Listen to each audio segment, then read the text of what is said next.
जब मैं रात को घर पहुंचा तो मेरी पत्नी ने खाना लगाया।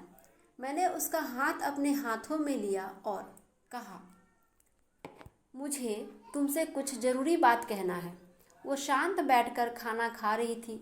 उसकी आंखों में कुछ दर्द सा साफ नज़र आ रहा था। अचानक मुझे नहीं पता कैसे कहूँ, मगर मुझे उसे बताना ही था। मैंने बड़ी शांति से कहा, मुझे तलाक चाहिए। लगा जैसे उसे मेरे शब्दों से कुछ फर्क नहीं पड़ा, बल्कि उसने मुझसे पूछा, क्यों तलाक चाहिए। मैंने उसके सवाल को अनसुना किया तो उसे गुस्सा आ गया। उसने चम्मच उठाकर फेंक दिया और ज़ोर से चिल्लाई, तुम इंसान नहीं हो। उस रात हमने एक दूसरे से बात नहीं की। वो रो रही थी। मुझे पता था कि वो जानना चाहती थी कि आखिर ऐसा क्या हुआ जो हमारा रिश्ता टूटने के कगार पर आ गया। पर मेरे लिए उसके सवालों का जवाब दे पाना नामुमकिन था। मैं अब किसी और से, प्रिया नाम था उसका, प्यार करने लगा हूँ। अब मुझे उसी से प्यार नहीं रहा। मैंने उसे उसके बरसों के प्यार की सजा दी थी। भरे मन से मैंने तलाक के पेपर तैयार किए। उसमें लिखा था कि वह पूरा घर, कार और कंपनी की 30% शेयर ले सकती है इस तलाक के बदले में। लेकिन उसने उन पेपर्स को देखा और उसके टुकड़े टुकड़े कर दिए। वो औरत जिसने मेरे साथ जीवन के 10 साल बिताए थे, वो आज मेरे लिए अनजान हो चुकी थी। मुझे इन 10 सालों का जो उसने मेरे लिए बर्बाद किए, मगर मैं क्या करूं? जो हो चुका था उसे मैं बदल नहीं सकता था, क्योंकि मैं किसी और से, अपनी पत्नी से भी ज़्यादा प्यार करने लगा था। आखिरकार उसके सब्र का बांध टूट गया और वो फूट फूट कर मेरे सामने रोने लगी। मेरे लिए उसका रोना एक तरफ से उसकी रिहाई की तरह था। तलाक की ये बात जो कई दिनों से मुझे परेशान कर रही थी, अब बिल्कुल साफ हो चुकी थी। अगले दिन मैं घर काफ़ी लेट आया। मैंने देखा कि वो टेबल पे बैठकर कुछ लिख रही थी। मैंने शाम का खाना नहीं खाया था, लेकिन फिर भी मैं सीधे ऊपर जाकर अपने कमरे में सो गया, क्योंकि पूरा दिन प्रिया के साथ रहने और कई जगह घूमने के बाद मैं थक गया था। वो शायद रात को उसी टेबल पर लिखते लिखते सो गई थी। सुबह उसने तलाक देने की शर्तें बताई। वो मुझसे कुछ भी लेना नहीं चाहती थी। उसे सिर्फ तलाक से पहले 1 महीने का समय चाहिए था। उसने आग्रह किया कि इस 1 महीने में हम दोनों वही पुराना वाला जीवन जिए जितना संभव हो सके, क्योंकि आने वाले महीने में हमारे बेटे की परीक्षा है। वह नहीं चाहती थी कि हमारे टूटे रिश्ते का प्रभाव उसकी पढ़ाई पर पड़े। मुझे भी यह ठीक लगा, मगर वो कुछ और भी चाहती थी।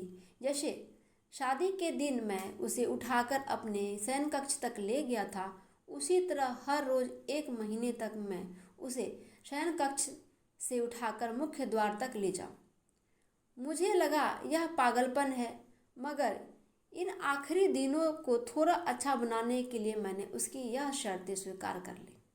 मैंने प्रिया को अपनी पत्नी की सभी शर्तें बताई। वो हंसने लगी। उसे लगा मेरी पत्नी कितनी भी तरीके अपना ले, तलाक होना तो तय है।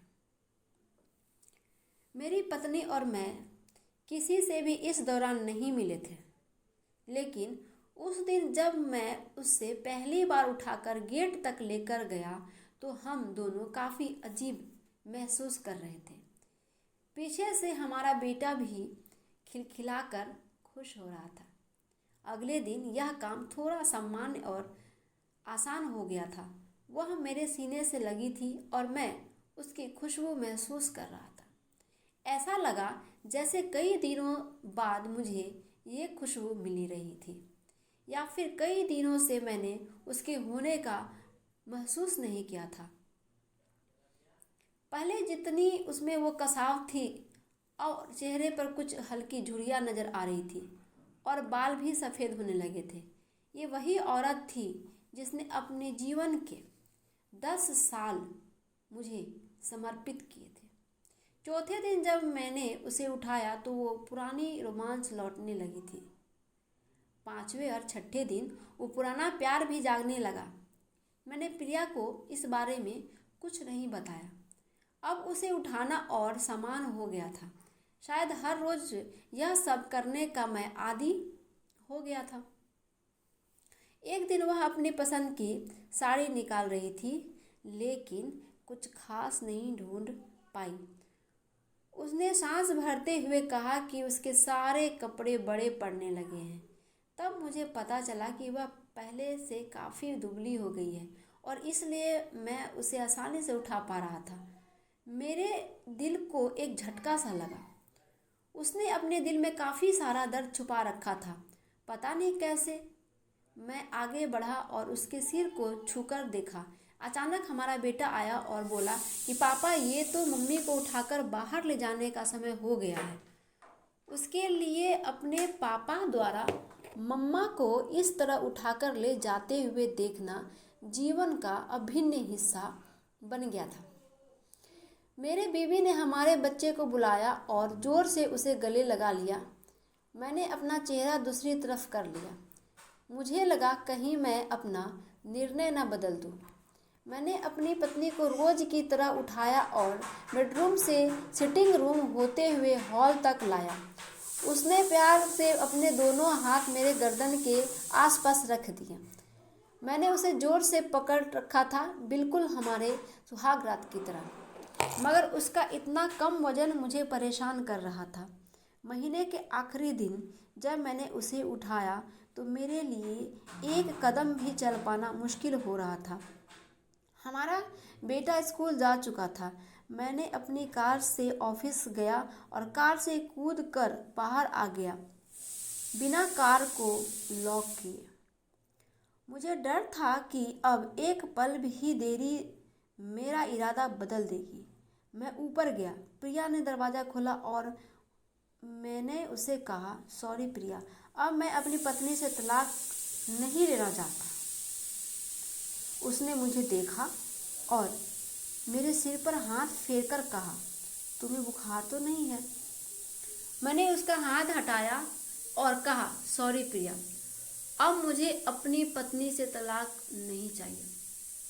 हमारी शादीशुदा जिंदगी शायद हम दोनों के ध्यान न देने की वजह से बोरिंग हो गई थी, लेकिन इसका मतलब यह कतई नहीं कि हम एक दूसरे से प्यार नहीं करते। अब मुझे एहसास हुआ कि जिस दिन मैं उसे शादी करके अपने घर लाया था, उस दिन से जीवन के आखिरी दिन तक मुझे उसका साथ निभाना है। प्रिया के होश उड़ गए। उसने मुझे एक जोरदार चाटा जड़ दिया मेरे मुंह पर।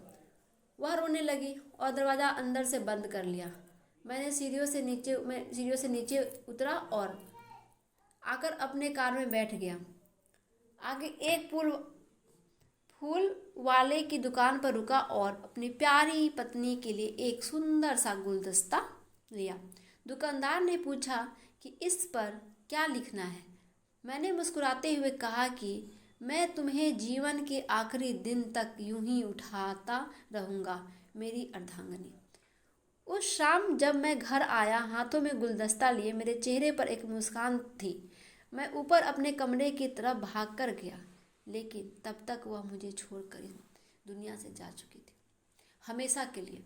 वो कई महीनों से कैंसर से लड़ रही थी, लेकिन मैं प्रिया के साथ इतना खोया हुआ था कि कभी ध्यान ही नहीं रहा। उसे पता था कि वह जल्दी ही मुझे छोड़कर जाने वाली है, इसलिए वह मुझे और मेरे बेटे के रिश्ते को टूटने से बचाना चाहती थी। मैं उससे तलाक लेना चाहता था, लेकिन फिर भी उसने मुझे अपने बच्चों की नज़रों में एक प्यारा पति और पिता बना दिया था। जीवन की छोटी छोटी बातें रिश्तों में बहुत महत्व रखती है। बड़ा घर, बड़ी कार और बैंक बैलेंस ये खुशियों का हिस्सा जरूर बन सकते हैं, मगर अपनों के बिना इनकी कोई कीमत नहीं।